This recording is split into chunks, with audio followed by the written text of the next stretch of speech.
404 page not found error. Explained. If you're like me, you must have experienced this sometime.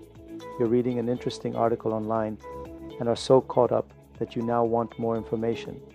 Then you start looking for additional links to another web page that provides that, and when you click on them, you see something that looks like this. 404 page not found.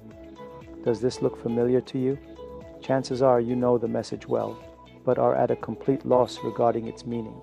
Anyone who uses a computer for any considerable amount of time will inevitably run into this common message at some point, and very few people actually know how to respond to it.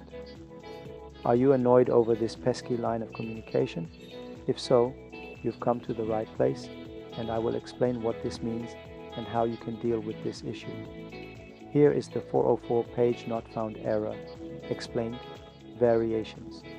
This error message is often customized by individual site owners, so it may be that you see any variation of the original syntax, including things like 404 not found, error 404, and HTTP 404.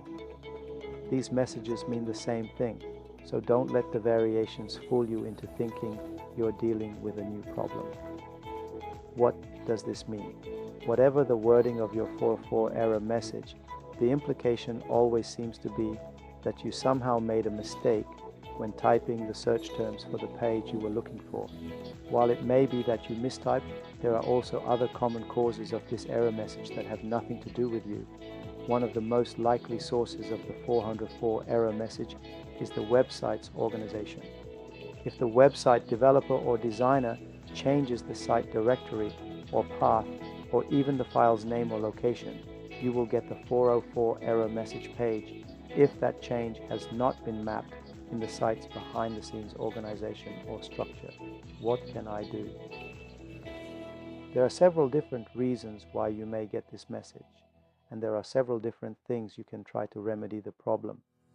First, it is always a good idea to check your spelling and re-enter the URL you are looking for. If you get the 404 error at no fault of yours, you can try backing through the path, one directory at a time until you arrive at your page or a related page. For example, if you tried somesite.com category, page, subpage, begin by searching the path without the subpage and so on. If that doesn't work, you can visit the site's main page and search for what you are looking for from there. You may also try going through and checking the navigation links to see if that works.